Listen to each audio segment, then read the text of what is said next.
Hey everyone, how's it going? I am here with the Tesla Model Y 2021 July built 7-seater. And this video will focus mainly on the second and third row, the legroom functionality, and how you access the third row. As you can see, with the third row accessible, you do lose a lot of legroom for the second row. You only get about 5 inches for the second row instead of maybe 10 or 12 inches. And then to get in, everything is manual, just like a 7-seater Model X. If you have a 6-seater Model X, the second row captain chair automatically folds forward for you to access the third row. And to move the seat back, again, it's all manual. It's not heavy in any way, but it does require some effort to put the second row seats back. You do have to be careful though, because the seat does collapse back down, and if you're wearing flip-flops on the third row, make sure that passenger is not putting their feet under where the lock mechanism is. The third row has about maybe 5 inches of leg room, and it's more narrow than the second row. You have your seat belts and your 2 cup holders. You have 2 headrests. This was tested out, and the tallest person that we could fit in this third row is about 5 feet 3 inches. Anyone taller than that, your head will be bumping the rear glass. If you fold the third row seat down, they have similar cargo, just like the 5-seater. The storage cabin on the bottom remains the same. Left and right pocket remains the same. The only thing you lose is that center storage above the wheels. You have your 12-volt on the left side, and you have your 2 switches to automatically fold down the second row.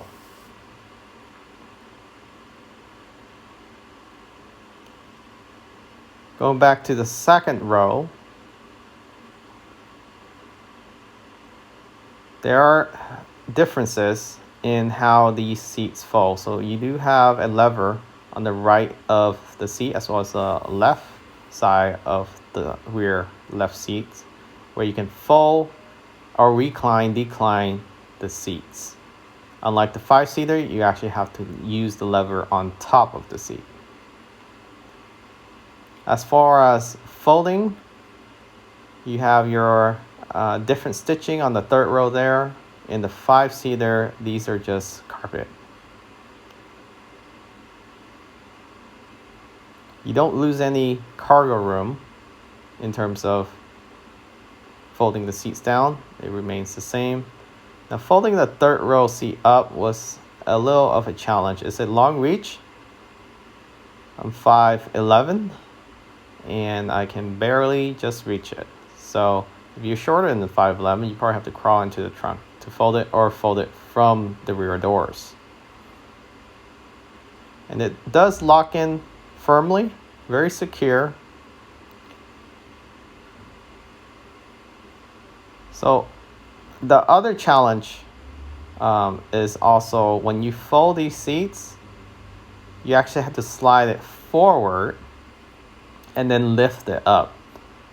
Again, it doesn't require much effort, but it does require some strength.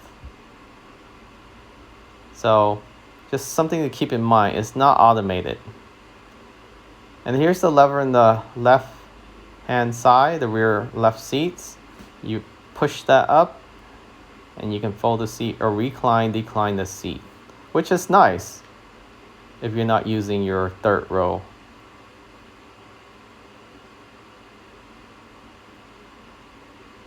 So again, there's 2 switches on both sides, one on the top of the seat and one on the side of the seat cushion, where you can fold and recline, decline the seats. So it's nice to have both options. Unlike the Model Y 5-seater, you don't have that lever on the seat cushion.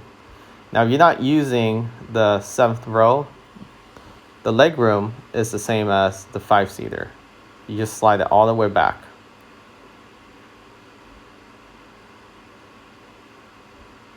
I do notice that the back seats for the second row does look slightly thinner, so I assume it's less cushion for the purpose of adding more space for the third row.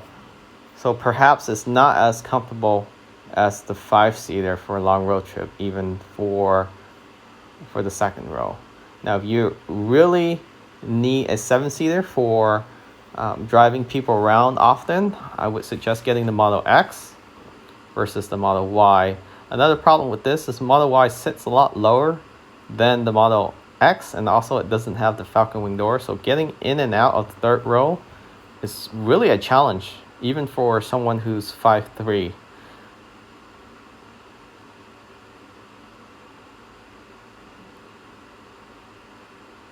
So this is a good option for emergency when you do need to take somebody that requires you to have 7-seater. But it's really designed for small children or small adults that weigh less than 120 pounds, maybe 110 pounds. Anyone bigger than that, it probably will be uncomfortable back there. You also feel more claustrophobic because of the smaller spacing. As you can see, 5'11", and it's really hard for me to get back there.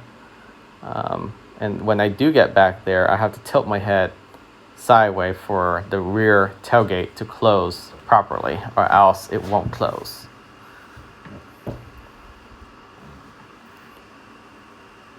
Otherwise, it's definitely a good option for a family that usually only need 5-seater and occasionally need to take additional 2-passenger, especially if they have cousins, friends, or family who have kids that they want to take along. This would be a good alternative for short trip.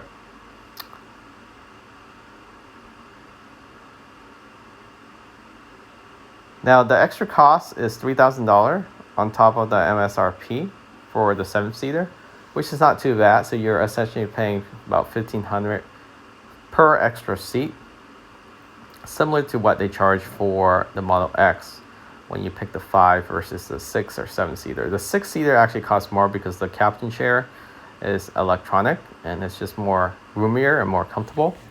But 7-seater is about an extra $4 or $5 grand. They increase it, decrease it at times. I do recommend the Y 7-seater for a family of 5, and then using the other 2 seats for emergency car ride for their friends, family, and short trip. I would not recommend it for a long trip or long road trip anywhere for those passengers sitting in the third row.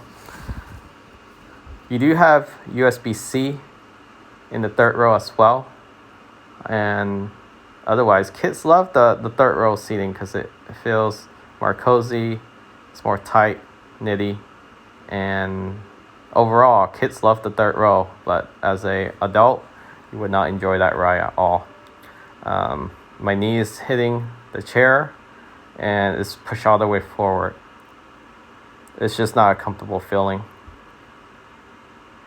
and to get out is really challenging. And you just gotta be careful when you put your foot in the wrong space there, you can get your foot crushed. Anyways, hopefully you find this video helpful. If you decide to purchase a Tesla, use the referral link in the description of this video to order your Tesla and gain some free extra supercharging credit. Thanks for watching, and catch you all next time.